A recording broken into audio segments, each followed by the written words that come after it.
안녕하세요. 논리적으로 생각하는 국어 양병철입니다. 여러분들 만나서 반갑습니다. 오늘 이 시간에는 2020년 7월 고3 모의고사에 출제된 현대시 두 편을 해설해 주겠습니다.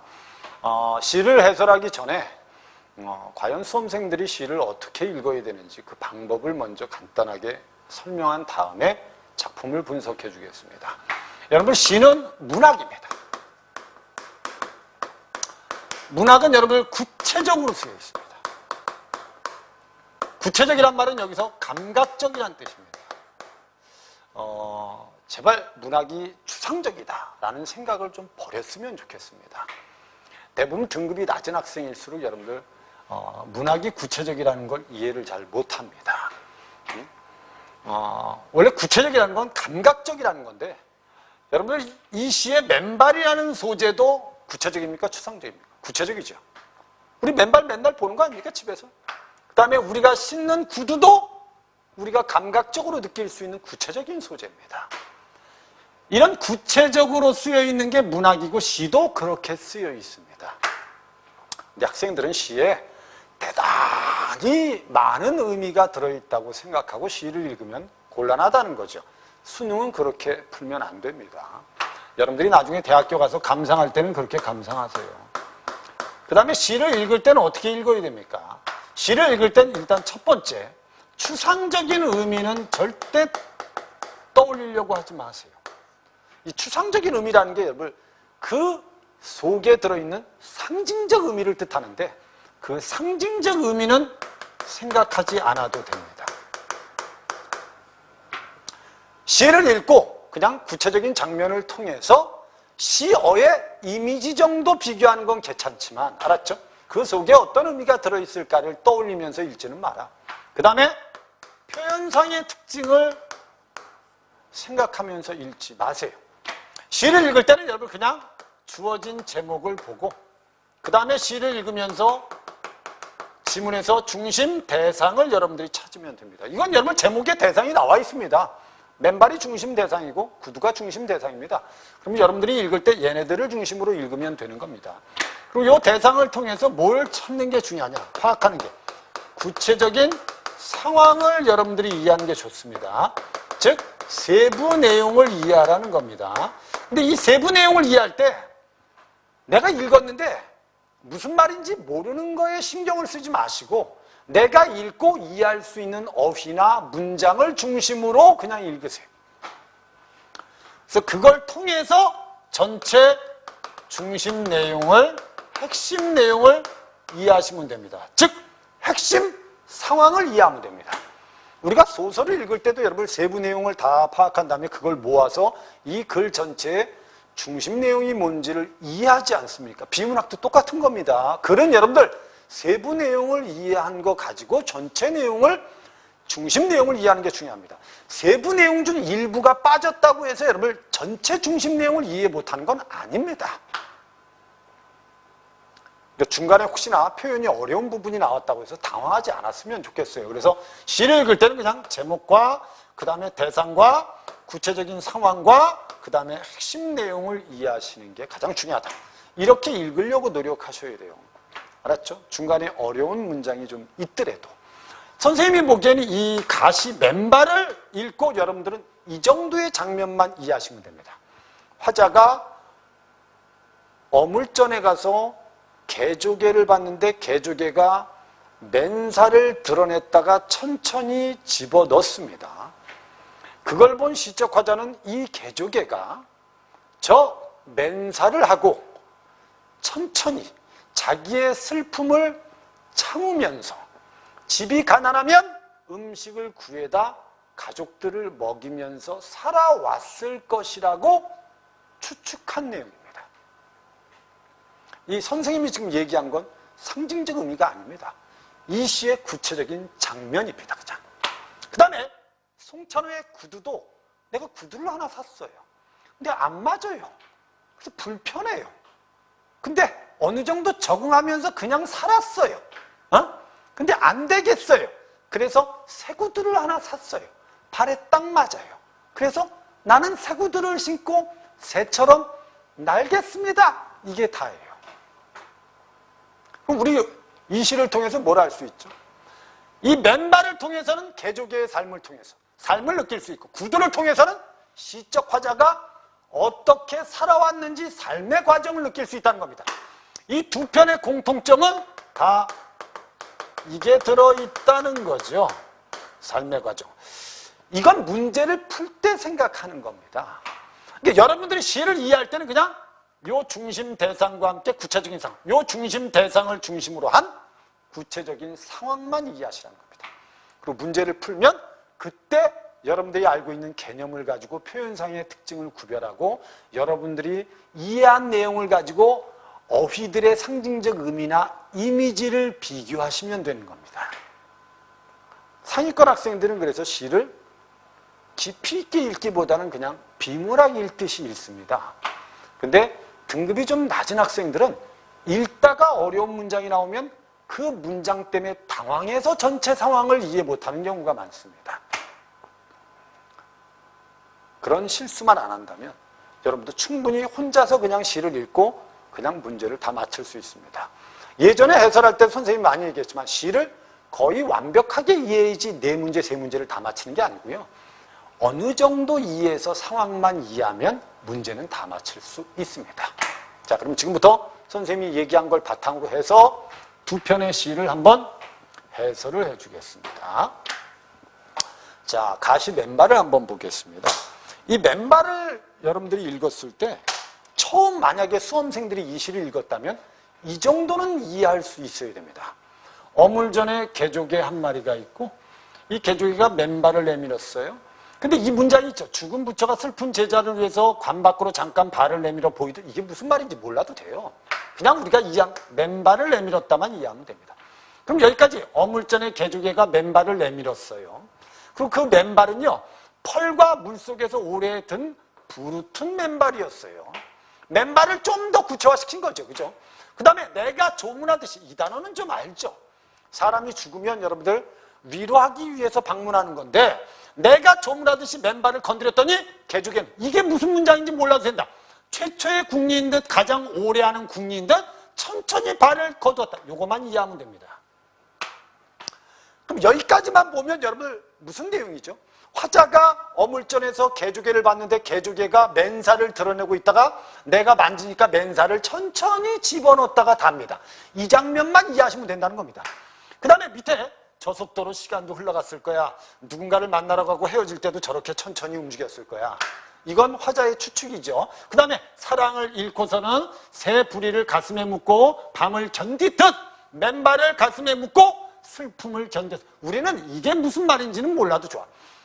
만약에 수험생들 중에 이 시를 읽고 나서 갑자기 이 단어가 딱 사랑이란 단어는 여러분 추상적인 단어입니다. 이 단어 딱 보고 나서 야, 이 시는 이별의 슬픔인가? 뭐 이렇게 느낀다. 이 시 사랑의 시 아니야? 이렇게 느끼면 안 돼요. 알았죠? 끝까지 다 읽고 나면 중심 내용이 나옵니다. 이게 무슨 말인지 몰라도 개조개는 슬픔을 견디면서 살아왔을 것이다. 그리고 하고 집이 울 때 그 무르튼 맨발로 이 단어를 몰라도 맨발로 양식을 얻으러 거리로 나왔을 것이고 맨발로 하루 종일 길거리에 나섰다가 가난한 집에 들어가서 결국 울던 것들에게 배를 채워주고 울음을 멈추게 했다가 다거든요.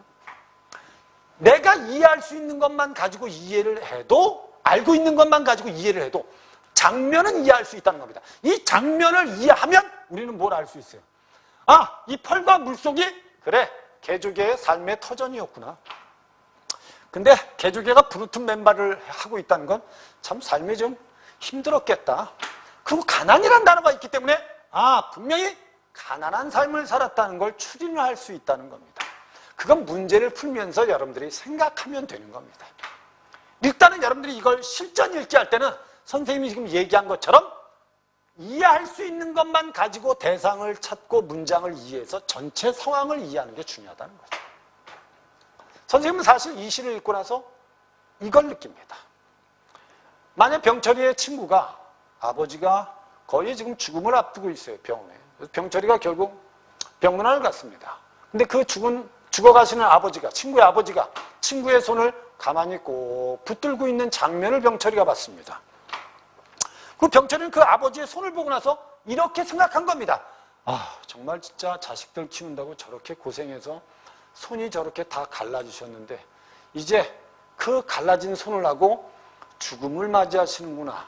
참 불쌍하다. 뭐 이 정도의 상황을 선생님은 떠올렸습니다. 이 시를 이해할 때 이렇게 이해했다면 선생님이 지금 얘기한 것처럼 떠올렸다면 이건 대단한 학생입니다. 아마 웬만한 사람들이 이 맨발을 읽고 지금 선생님이 얘기한 것처럼 느끼는 사람은 많이 없습니다. 여러분들한테 이렇게까지 느끼라고 내가 얘기하는 건 아닙니다. 그러니까 여러분들은 이 장면에서 이해할 수 있는 것만 가지고 상황을 이해해라. 그게 선생님 말의 핵심이라는 겁니다. 자, 그럼 지금부터 선생님이 이걸 약간 구체적으로 이제 분석을 해주겠습니다.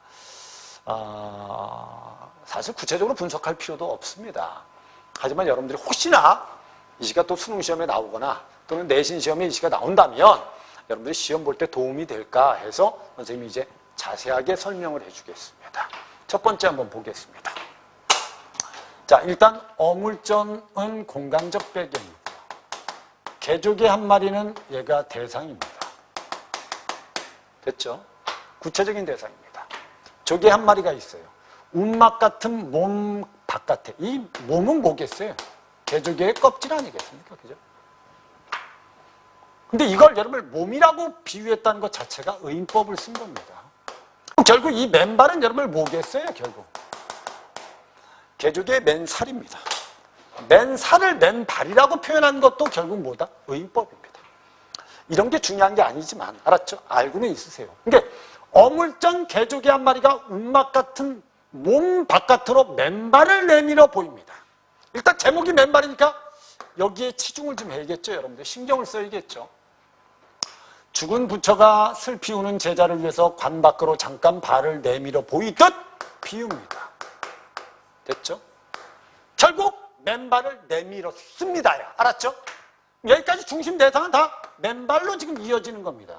이렇게 연결이 되죠. 근데 여기서 죽은 부처가 슬피 우는 제자를 위해서 관 밖으로 잠깐 발을 내밀어 보이듯 맨발을 내밀었다. 이게 도대체 뭘 의미합니까? 아니 여러분 부처가 죽었어요. 근데 제자가 너무 슬퍼해요. 그때 부처가 여러분 발을 하나 꺼내주더래요. 왜 꺼내주는 게있어요? 결국 부처가 발을 꺼내주는 건 제자를 뭐하기 위해서? 너무 슬퍼하지 마라 하고 위로하는 거 아니겠습니까? 어떻게 보면 죽은 사람이 여러분 살아있는 사람을 위로하는 겁니다. 알았죠? 그런 의미라고 생각하면 돼요. 결국 시적 화자가 개조개가 맨발을 내밀었는데 그 맨발을 어떻게 내밀었느냐라고 생각하냐면 그래 누군가를 위로하듯이 맨발을 내밀고 있답니다. 됐죠? 그 다음에 펄과 물속은 뭐겠어요? 어떻게 보면 이 개조개의 생활 공간입니다. 아까 선생님이 전체적인 상황은 얘기해줬죠. 생활 공간이고요. 부르튼 맨발이라는 건 어떻게 보면 요 맨발보다는 구체적이죠. 됐죠? 그냥 맨발도 아니고 펄과 물속에서 부르튼 맨발이라는 건 결국 개조개가 그럼 펄과 어디에서? 물속에서 고생을 좀 했겠네요. 그래서 내가 조문하듯이 불쌍하니까 조문하듯이 위로하듯이 이런 뜻이죠. 위로하듯이 맨발을 건드리자. 개조개는 최초의 궁리인들 오래 하는 궁리인들 천천히 발을 거두어가 여기까지가 한 장면입니다. 여기까지가 화자가 개조개를 관찰합니다. 그리고 그 개조개의 맨발을 보고 개조개가 불쌍하니까 개조개의 맨살을 이렇게 만진 거예요. 알았죠? 그래서 개조개가 천천히 발을 이렇게 집어넣더랍니다. 근데 여기서 이게 무슨 말이냐 이게 최초의 궁리인 듯 오래 하는 궁리인 듯 천천히 발을 거두었습니다. 궁리라는 건 여러분들 우리가 양병철이가 가난해. 지금 가족들은 지금 먹을 게 없어. 그럼 병철이는 가장으로서 어떻게 해야 됩니까? 내가 어떻게 해야 되지? 밖에 나가서 무슨 일을 해야 되지? 자꾸 뭔가를 자꾸 이렇게 생각을 할 거 아닙니까? 이 생각이 바로 궁리입니다. 쉽게 말하면 고민입니다. 어떤 사람이 머릿속에 생각을 하고 고민을 하면서 빨리빨리 행동하는 사람은 없잖아요. 그건 순발력이 좋은 사람들은 그럴 수 있죠. 그죠? 근데 대체로 머릿속이 복잡하면 행동이 빠를 수가 없죠. 그러니까 결국 이 개조개는 먹고 살기 위해서 여러 가지 고민을 하면서 천천히 살아왔을 것이다. 이런 뜻이. 이해된 거죠? 무슨 말인지 이해되죠? 여기까지는 결국 시적 화자가 개조개의 맨발을 보고 그래, 개조개의 맨발은 부르튼 맨발인데 아마 살아가기 위해서 온갖 고민을 하고 천천히 살아왔을 거야 라고 생각하는 게 이 부분이고, 이 부분이 그걸 바로 관찰하고 있는 겁니다. 여기서부터 여러분, 여기서부터는 뭘 써야지? 관찰한 다음에 그걸 추측하는 겁니다. 지금부터. 그래서 이게 처음 궁리인지 아니면 오랫동안 한 궁리인지 몰라도 뭔가를 궁리하면서 천천히 발을 거두고 있다까지가 관찰입니다. 뭔가를 궁리하면서 천천히 발을 거두었다. 왜 저렇게 천천히 발을 거두었을까? 그걸 한번 생각해 보면 이런 추측이 가능하다요. 어떻게? 저 속도로 시간도 흘러갔을 것이고 길도 흘러갔을 거예요. 이 길은 여러분이 뭘 뜻하냐면 이제 개조개의 삶 아니겠어요? 그래, 개조개의 삶은 저렇게 천천히 흘러왔을 것이야. 누군가를 만나러 가고 또 헤어져서 저렇게 천천히 돌아왔을 것이고 맨발로 돌아왔을 것이야. 개조개는 그래서 천천히 이 세상을 살아갈 궁리를 하면서 분명히 살아왔을 것이야. 이런 뜻입니다. 이 세상을 살아갈 궁리를 하면서 천천히 걸어왔을 것이야. 여기서 누군가를 만나러 가고 또 헤어져서 저렇게 천천히. 그럼 누군가를 만나든 누군가를 헤어진다는 것 자체가 다 살아가기 위한 궁리라고 생각하시면 됩니다. 사랑을 잃고서는 새부리를 가슴에 묻고 밤을 견디듯. 여기까지도 여러분들 뭐라고, 이건 비유죠. 비유입니다. 이거는 여러분들이 의인법도 쓰였지만 비유를 아주 많이 쓰고 있어요. 됐죠? 견디듯 맨발을 가슴에 묻고 슬픔을 견뎠을 것이다. 근데 결국은 여러분 이 궁리 저 궁리 하면서 힘든 삶을 견뎌왔고 슬픔을 견뎠을 것이다. 그러니까 슬픔을 견디는 인고의 삶이었을 것이다. 뭐 이렇게 얘기하죠. 그리고 감탄사죠. 하고 집이 울 때, 집이 울 때는 여러분 바로 요겁니다. 가난할 때를 뜻합니다. 부르튼 맨발로 양식을 탁발이란 말은 여러분 원래 불교 용어입니다. 스님들이 여러분 음식을 구걸하러 다니는 겁니다. 그래서 탁발하러 거리로 나왔을 것이다.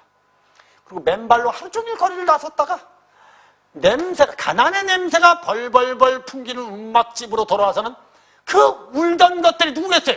가족들 아니겠어요? 배를 채워주면 깜깜하게 울음이 멎어버렸답니다. 그럼 결국은 이 궁리 저 궁리에서 밖에 나가서 음식을 구해서 가족들을 먹여 살렸을 것이다. 그래서 이 개조개의 맨발은 부르튼 맨발이 된 겁니다. 이해됐죠? 이 시를 이게 답니다. 그럼 이 시를 읽고 나면 비유를 많이 쓰고 있다. 그리고 동일한 단어를 많이 반복하고 있다. 화자가 분명히 관찰하고 나서 그거에 대해서 추측을 하고 있다. 이 추측에는 분명히 개조개에 뭐가 들어있다? 삶의 과정이 들어있다. 이 정도만 여러분들이 좀 이해하고 문제를 푼다면 어떤 문제도 풀 수 있을 겁니다. 그리고 이 정도 상황이 되면 여러분들 충분히 시어들의 이미지도 충분히 비교할 수 있다는 겁니다. 이해되신 거죠? 이 시는 이렇게 이해하면 됩니다.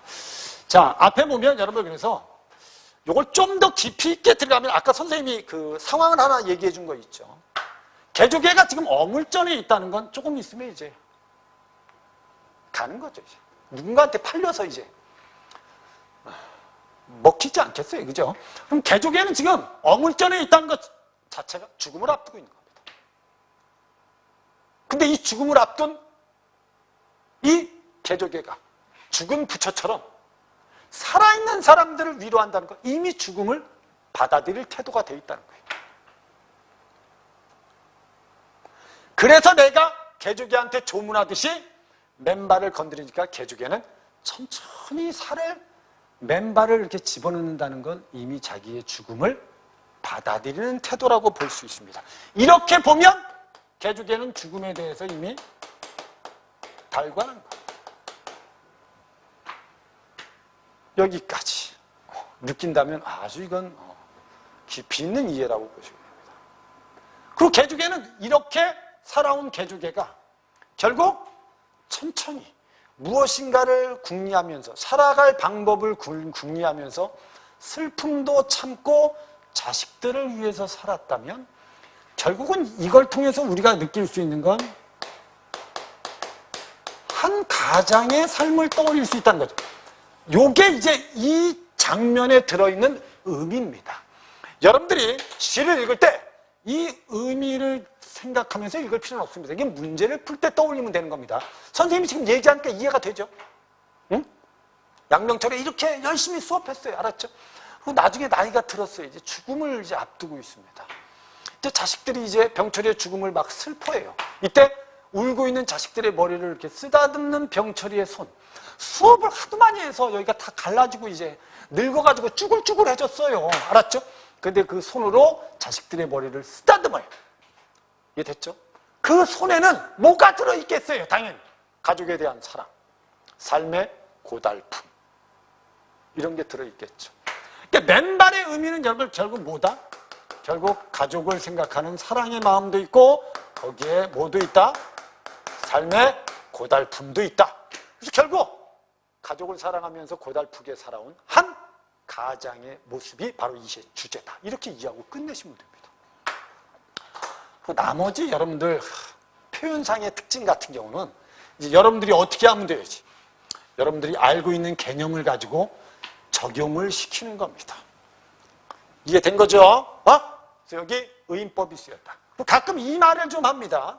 여기 보면 가난의 냄새가 벌벌벌 풍기는 운막 같은 집이다. 그럼 집은 원래 시각인데 냄새가 풍기는 집이라고 하면 시각을 후각화시켰다. 그래서 이게 공감각이다 라고 얘기하는 사람도 좀 있고요. 어떤 경우는 냄새가 벌벌벌 풍긴다라고 하면 냄새는 원래 후각인데 이걸 의태어를 통해서 시각화시킨 거 아니냐. 그래서 이건 공감각이 시각에 후각하냐 후각에 시각화냐는 이 전체를 보면 시각에 후각하고 얘를 보면 후각에 시각화가 될 수 있습니다. 그래서 공감각이 쓰였네.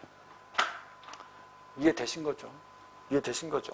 그 다음에 여기 울음을 운다는 것 자체가 집이 운다는 것 자체도 여러분들 원래 집이 운다라고 하면 의인법을 쓴 건 당연한 겁니다. 이해됐죠? 그리고 여기 집이 운다라고 하면 이게 청각적 이미지도 쓰였구나. 이렇게 분석하면 됩니다. 이런 것들은 여러분 내신을 위해서 이렇게까지 할 필요는 있지만 사실 수능을 위해서는 여러분들이 그냥 선생님이 얘기한 전체적인 장면 정도만 이해하고 끝내도 된다는 겁니다. 이해된 거죠? 그래서 맨발은 여기까지 설명하겠습니다. 그 다음에 이제 나시를 한번 보겠습니다. 나시는 이렇게 돼 있어요. 나는 세 장을 하나 샀습니다. 제목은 구두입니다. 이 구두가 바로 세 장입니다. 알았죠? 나는 세 장을 하나 샀어요. 가죽으로 된 세 장입니다. 가죽으로 된 세 장이 뭐겠어요? 구두죠. 날뛰는 내 발을 집어넣기 위해 만든 작은 감옥이라고 느낍니다. 그러니까 얘는 구두를 감옥이라고 느껴요. 왜 이렇게 느꼈을까? 그러니까 선생님은 사실 이 시를 읽고 이렇게 이해하는 게 맞다고 생각합니다. 여러분들 젊었을 때 자유분방하지 않습니까? 이리 뛰고 저리 뛰고 어디를 튈 줄 모르는 존재들입니다. 근데 그 존재들이 이제 대학을 졸업하고 이제 직장 생활을 해야 됩니다. 알았죠? 그럼 양복도 이제 새로 마치고 구두도 하나 사야 되는데 이 구두가 잘 안 맞는 구두를 산 거죠.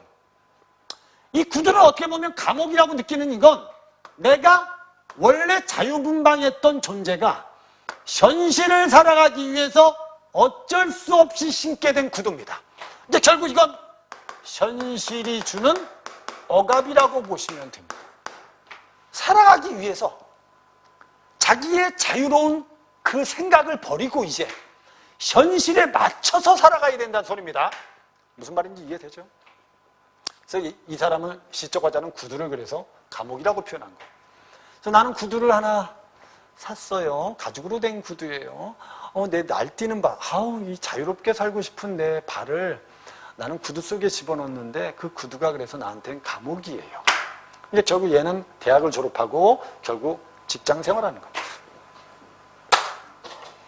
처음에 그것은 발이 너무 컸어요. 잘 안 맞아요. 알았죠? 어색하죠? 아니, 내 발에 신발이 크면 일단 불편하잖아요. 알았죠? 그래서 한동안 덜그럭거리는 감옥을 끌고 다녔습니다. 이 결국은 잘 맞지 않는 구두를 끌고 어쩔 수 없이 현실에 적응해 나가는 겁니다. 그래서 얘는 이렇게 생각, 감옥은 작아져야 돼. 신발이 좀 작아져야 돼.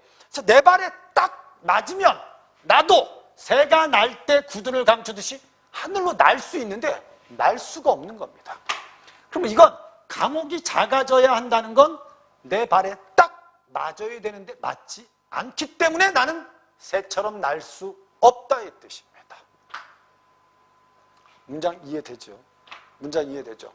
그래서 감옥은 작아져야 됩니다. 구두는 작아져야 돼요. 새가 날 때 구두를 감추듯이. 오케이? 여기서 여러분 구체적인 단어 구두를 가지고 중심으로 해서 이해하면 된다는 거죠.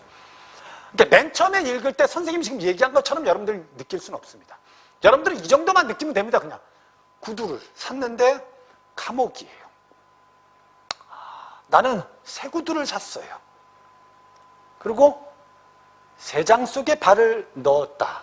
그러면 기존 구두를 버리고 새 구두를 사고 새처럼 날고 싶다 정도만 이해하면 됩니다. 근데 아이들을 읽다 보면 이제 이런 의문이 돼. 아니, 왜 첫 번째 구두는 감옥이고 새로 산 구두는 감옥이 아닙니까? 이럴 수 있다는 거죠. 이건 이제 이해가 조금 부족한 겁니다. 근데 선생님이 지금 얘기한 것처럼만 느껴도 문제는 다 맞출 수 있습니다. 그러니까 이거는 여러분 선생님이 지금 설명하는 것 좀 더 구체적인 설명입니다. 처음 그것은 발이 너무 컸습니다. 한동안 덜그덕거리니 감옥을 끌고 다녔어요. 현실에 적응하는 겁니다. 이제 어쩔 수 없이 내 자유로운 삶을 포기하고 돈을 벌기 위해서 현실에 적응하니까 내 산 구두가 감옥처럼 느껴지는 겁니다. 근데 뒤에 가면 세 장의 모자나 구름을 집어넣어도 이제 그들은 날지 않습니다. 이 말은 모자나 구름은 여러분들은 어떻게 보면 자유로움을 상징한다고 보시면 돼요. 모자를 쓰고 자연 속에서 아주 여유롭게 그죠? 근데 이런 모자나 구름을 집어넣었는데 그러나 그들은 언덕을 입고 됐죠? 똑같은 이미지. 다 보리랑을 세지 않았습니다. 이게 다 같은 이미지입니다. 이거. 그러니까 오랫동안 돈을 벌기 위해서 현실에 적응하다 보니까 이제 내가 진짜 하고 싶은 걸 다 잊어버렸다는 소리입니다. 원래 사람들이 다 이렇지 않습니까? 원래 어렸을 때 꿈 많았고 대학교 다닐 때 이상적이었어요. 직장 딱 가지면 이렇게 돈 벌어야 돼요. 현실입니다. 싸워야 됩니다. 살아남기 위해서. 그럼 이제 그때부터 놀러 가는 거, 내가 하고 싶은 거 다. 일단 뭐가? 돈이. 그죠? 돈 벌기 위해서 미친 듯이 일하다 보면 내가 진짜 하고 싶은 걸 점점 안 하기 시작하고 멀어지기 시작합니다. 그 내용입니다. 이게 세 장은 조그만 먹이통과 구멍이. 먹이통과 구멍은 뭘? 요거는 다르게 표현. 먹이통과 구멍은 여러분 뭐냐? 먹이통 이게 뭐겠어요? 돈. 약간의 휴식. 이런 거 아니겠어요? 그래서 결국 이제 돈 벌어서 식구들하고 해외여행 갔다 오고 며칠 있다가 또 다시 직장 가면서 그래 뭐 인생 이런 거 아니겠어? 뭐 이 먹이통, 구멍 얘네들하고는 뭐예요? 대조적이죠. 이 먹이통하고 구멍은 어떻게 보면 현실에 적응하면서 얻는 것들이죠. 내가 버는 돈, 약간의 휴식. 그럼 이런 것들 때문에 결국 얘는 현실에 뭐 하게 될까 이제 안주하죠. 그래서 결국 자기가 진짜 하고 싶은 걸 잊기 시작합니다. 점점점 살아가면서 이렇게 된 거예요. 알았죠? 그럼 이 시를 쭉 읽다 보면 야 얘도 하나의 삶의 과정이 나타나 있네. 그래서 여러분 가시하고 나시는 여러분 가시는 개족의 삶의 과정이 있죠. 나시는 시적 화자의 삶의 과정이 있는 겁니다. 나는 그래서 오늘 새 구두를 샀어요. 이 새 구두를 샀는데 구름 위에 올려져 있어요. 새 구두는. 어이구 이 학생들은 아니 앞에 있는 구두하고 이 구두하고 무슨 차이입니까? 얘는 지금 구름 위에 있습니다. 내 구두는 아직 물에 젖지 않은 하나의 배입니다. 새 구두는. 지금 어디든지 갈 수 있는 내 발에 딱 맞는 구두를 하나 산 겁니다. 현실 속에서 자기의 꿈과 이상을 잊었다가 이제서야 내가 진짜 하고 싶은 게 뭐구나를 찾은 겁니다. 그래서 새 구두를 샀다는 표현이 바로 그겁니다. 한때는 속박이었습니다. 내용을 보면 맞잖아요, 그죠? 현실이. 한때는 제멋대로였습니다. 맞죠? 자유분방했습니다. 근데 이제는 늙었어요. 그리고 고집이 센 내 발이 됐습니다. 이게 나이가 들었어요, 이제 고집이 세요. 알았죠? 고집이 세다는 건 내가 진짜 하고 싶은 걸 하고 싶은 마음이 딱 들었어요. 그래, 더 이상 이런 현실에 안주하고 현실에 얽매여 살지 말자 라는 생각이 딱 든 겁니다. 이게 늙고 고집이 센 내 발은 이제 늙었지만 자기가 어떻게 살아야 되는지 확신을 깨달은 겁니다. 그래서 위로하는 것이다. 새 구두가. 오래 쓰다 버린 낡은 목욕통 같은 옛 구두는 버리고 됐죠? 새 육체, 새 구두죠. 새 구두에 발을 넣어봅니다. 이 구두는 바로 내 발에 딱 맞는 구두고 이 의미 자체는 지금부터는 내가 진짜 하고 싶은 삶을 살겠다. 즉 나는 지금부터 정말 새처럼 자유롭게 살고 싶다. 그럼 여기서 구두는 앞에 있는 구두는 큰 구두야. 내 발에 안 맞아. 불편해. 그래서 구속이야. 억압이야. 알았죠? 새로 산 구두는 내 발에 딱 맞아. 그래서 난 이 신발을 신고 내가 원하는 대로 자유롭게 살겠다는 겁니다. 아버지들이 이렇잖아. 직장생활하고 결혼하고 아이들 낳으면 아이들 키우는 게 아버지들의 역할 아니겠어요, 또? 그럼 열심히 돈 벌어야 돼. 그리고 어렸을 때 가졌던 꿈 다 버려. 포기. 알았죠? 오로지 자식들만 보고 사는 거죠. 그래서 나이가 들어. 자식들 커서 하나둘씩 떠나. 그럼 결국은 나이 들어서 무슨 생각 들어? 왜 내가 하고 싶은 걸 하지 않고 살았을까? 후회가 되지. 그때서야 이제 아버지가 그래, 나는 지금부터 내가 하고 싶은 걸 할 거야. 그래서 저 시골에 가서 농사 짓는 사람도 있고 저 산속에 혼자 처박혀서 청승 떠는 사람도 있고 알았죠? 진짜 옛날에 미술을 하고 싶었는데 못해서 지금부터 화가가 되기 위해서 그림을 공부하는 사람도 있고 됐죠? 악기를 하면서 노래를 하는 사람도 있고 이런 사람들이 있는 겁니다. 우리의 아버지들입니다. 구두는 이렇게 이해하면 되는 겁니다. 내용 이해는 이 정도만 하면 돼요. 그리고 여기서 이제 표현상의 특징은 구두를 새 육체라고 표현하면 이건 화류법이 있습니다. 이해된 거죠? 구두는 여러분 생명력이 없는 사물인데 거기에 생명력을 부여했다는 것 자체가 의인법이 아니고 이건 화류법이다. 낡은 목욕통 같은 구두다. 이건 직유법. 여기도 비유가 많이 쓰였네요. 알았죠? 이런 것들을 여러분들이 구별해주면 되는 겁니다. 그래서 이 사람은 결국은 현실에 안주하지 않고 내 하고 싶은 걸 하겠다. 의지가 나타나는 게 바로 이 시입니다. 그래서 이 시를 읽을 때 여러분 이 정도만 여러분들이 분석을 해준다면 문제는 완벽하게 다 풀 수 있습니다. 이해된 거죠?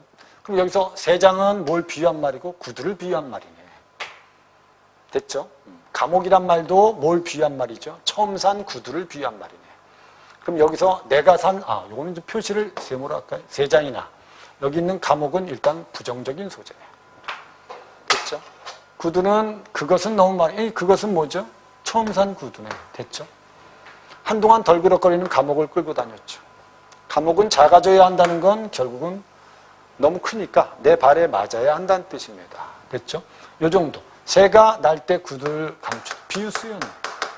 이렇게 여러분들이 이제 표현상의 특징들을 여러분들이 정리하면 되는 겁니다. 오케이? 그 다음에 뒤에 보면, 세 장의 모자나 구름을 넣었다. 아까 선생님이 얘기했죠. 얘는 다 긍정적인 이미지다. 언덕이 있고, 그 다음에 보리랑도, 이것도 긍정적이다. 먹이통하고 구멍은 결국 내가 하고 싶은 걸 추구하지 못하게 하는 현실에 안주하는 물질들이라고 생각하시면 됩니다. 또는 욕망이라고 생각해도 돼요. 됐죠? 그리고 여기 보면 세상을 아름답게 하는 것이다. 이건 반어법이라고 생각하시면 돼요. 얘네들이 있어서 세상이 아름답다는 건 사실 진짜 아름다운 건 아니죠. 화자가 여러분 이 세상을 아름답다고 생각하는 게 아니에요. 진짜 자기가 하고 싶은 걸 버리고 지금 살아가는데 이게 아름답겠습니까? 아름답다는 반어법입니다.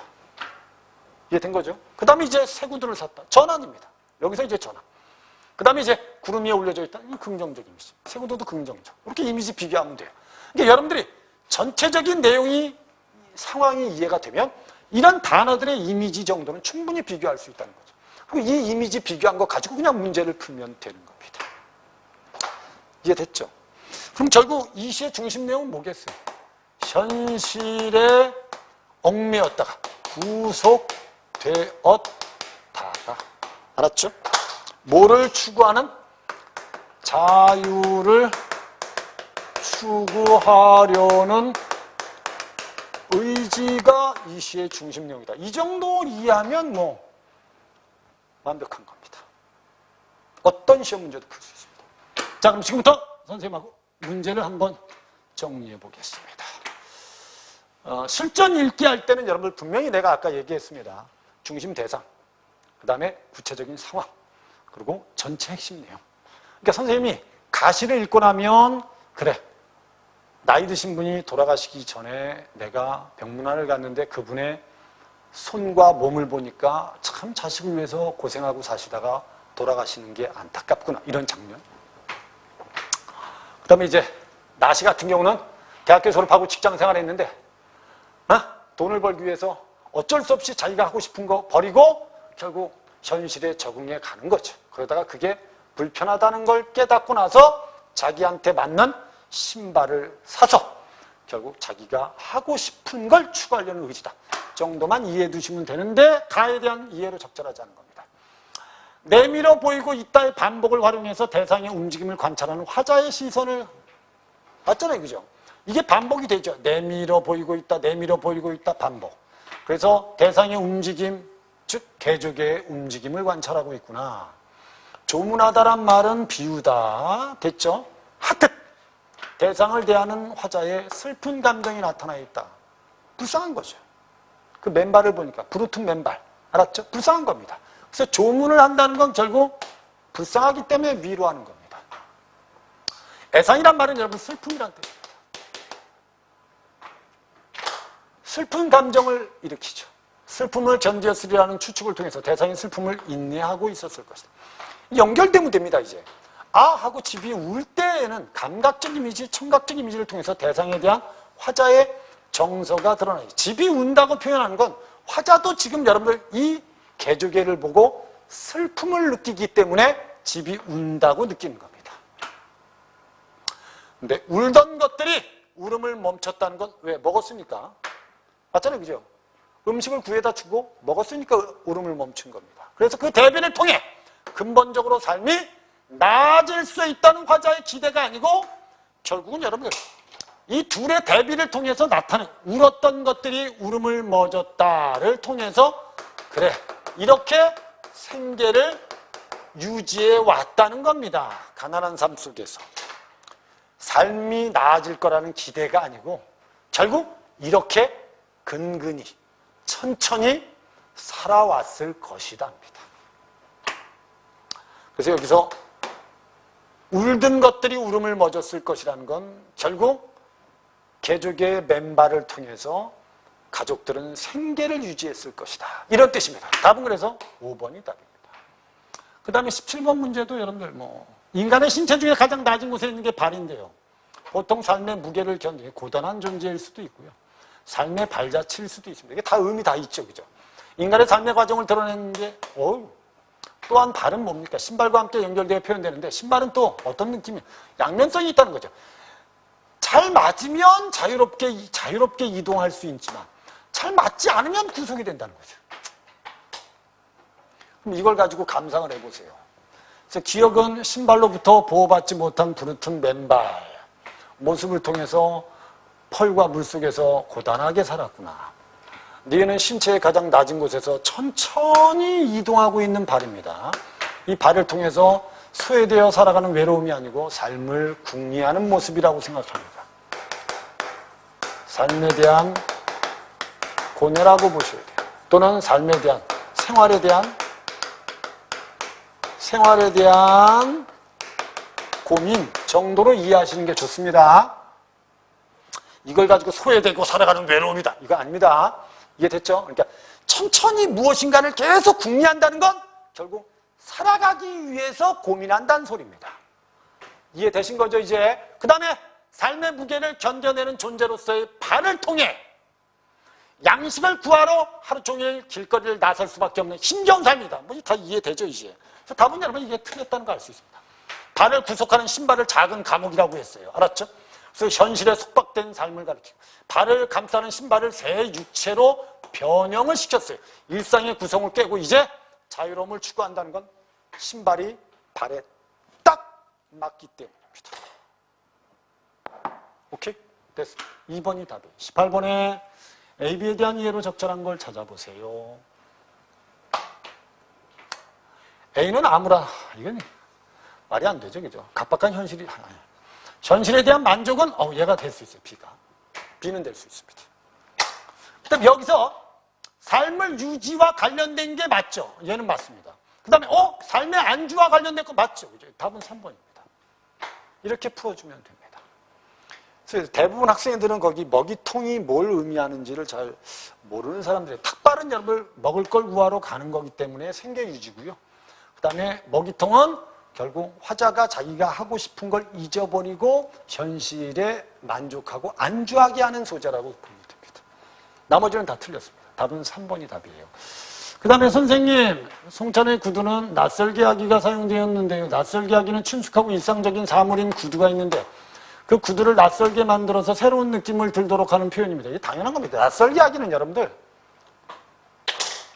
아니 여러분들이 지금 병철이가 수업하는데 낯설게 하기는 간단합니다. 병철이가 옷을 다 벗고 여기 들어온 겁니다. 수업을 하는데 아니 홀딱 벗고 수업을 해요. 알았죠? 그럼 여러분들은 그걸 딱 보고 충격을 딱 받잖아요. 왜 지랄이야? 그럼 여러 가지 생각을 한다는 거죠. 왜 저렇게 했을까? 그러니까 우리 여러분 돌멩이 하나가 공중에 딱 떠 있어요. 그럼 딱 보면 저 뭐지? 왜 떠 있지? 나는 고민한, 이게 바로 낯설게 하기입니다. 이건 문장을 통해서 또는 장면을 통해서 나타날 수 있어요. 알았죠? 만약에 병철이가 사랑하는 여자하고 헤어졌습니다. 그럼 병철이는 아주 쾌활하게 웃고 있었습니다. 낯설죠? 우리 일상적인 생각하고 벗어난 거 아닙니까? 그럼 왜 이런 표현을 썼을까를 생각하게 만든다는 거죠. 그럼 이 구두가 낯설게 하기가 있다. 이게 별로 중요한 단어 아닙니다. 여기서. 알았죠? 즉 우리의 일상적인 생각이나 모습과는 다른 표현이 좀 들어있다는 겁니다. 그래서 그걸 가지고 신고 다니는 구두를 감옥으로 표현한 것도 낯설게 하기인데 그 구두로부터 압박감을 느끼기 때문에 감옥이라고 느낀 것 같다. 현실의 압박이니까. 세상에서 구름을 집어넣어 본다는 발상은 좁은 세상에 하늘에 구름을 넣어서 새가 자유롭기를 바라는 건데 이건 결국 화자도 자유롭기를 바래요. 하지만 결국 새는 현실에 안주하기 때문에 더 이상 날질 못해요. 됐죠? 새 구두가 구름 위에 올려져 있다는 건 그래 좋아. 일상의 답답함에서 벗어나고 싶은 화자의 마음이야. 새로 산 구두를 구름 위에다 놨다는 건 내가 새처럼 자유로워지고 싶다는 뜻입니다. 내 구두는 한 척의 배로 비유하고 있다면 어디든지 가고 싶은 거예요. 근데 5번에 구두를 낡은 목욕통에 비유한 건 이건 결국 옛날의 구두죠. 이걸 통해서 아니 목욕탕에 비유하고 있는 것은 더러움을 씻어내는 낡은 목욕통과 같은 화자가 오랫동안 지켜온 순수함을 지키고자 하는 의지다. 미쳤죠? 그럼 여러분 낡은 목욕통을 이렇게 버리고 싶은 건 결국 옛날 구두를 버리고 싶은 거고 옛 구두를 버리고 새 구두를 신고 자유롭게 날고 싶은 겁니다.